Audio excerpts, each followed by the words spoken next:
rebounding drill. What were some of the things that you guys worked on today? Defensive emphasis. We looked at all the improvements which we made last year, which were pretty fast. And so I want to reiterate some points as far as that, and also commend the guys for how well we did. Going from 29th defensively to 7th in the league, and how we got there and all the specific things. So had a good film session to show some good and bad of areas we want to work on today, and went through some of those. What was the purpose of we just saw 4 different stations kind of going at the same time just now. What was the purpose of kind of each individual station? Post defense, some of our switching to some of the schemes behind it. Post defense, and shifts, inch outs. An area that really hurt us last year at times was over-committing to penetration, and so we wanted to get to the lanes, take away some three-pointers. So the lovely part about a new facility is you can work at multiple baskets and get all those things done at once. What are some of the things that you all have been teaching Reed as far as defense is concerned, especially being a rookie? There's going to be times where some people are going to try to seek him out while he's on the court.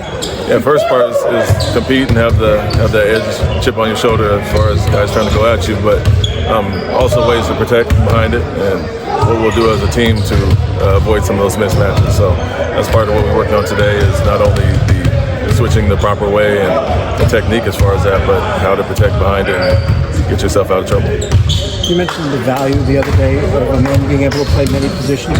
How does that work in this setting? Do you say, okay, I want you to point over there, he goes to a station and does something else, or how do you make that work?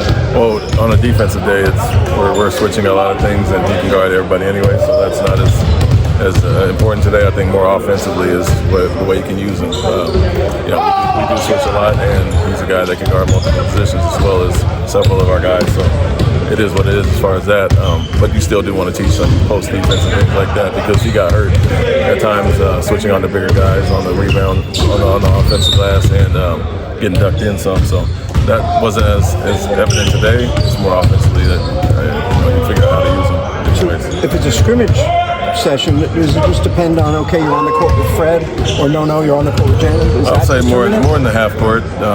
Offensively, we want to play fast anyway, so we have a bunch of guys that can rebound and push, and so we want to use his strength, and that's where he's at his best, getting out of transition and making reads, getting to the basket or finding guys. And so as far as that, it's equal opportunity. He gets his rebounds, push, and guys get out and run, but in the half court, set plays, we'll use different ways of handling screen in the dunker spot and all those things.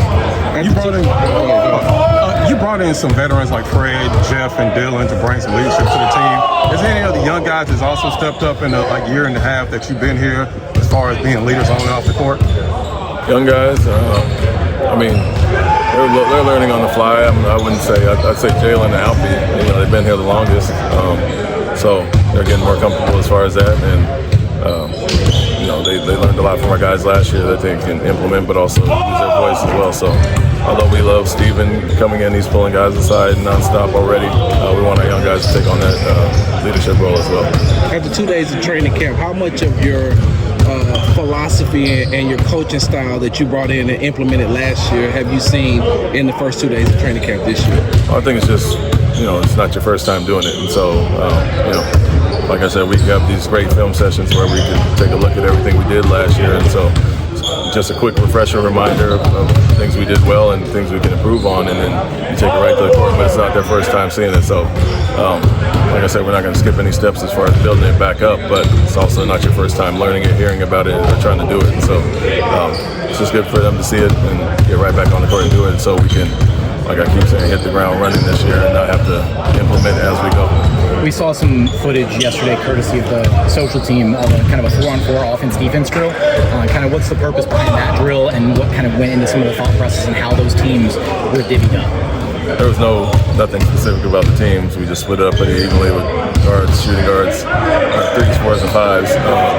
But the purpose of the drill is to play at a fast pace, go from defense to offense, get a stop, and the next team is coming. And so communication is a big part of that. And that specific drill kind of causes some chaos out there, and you have to really communicate, get matched up, and you'll be cross-match at times as well. So it works both ways for offense and defense, but it's really a good defensive drill for communication and being alert going from defense to offense.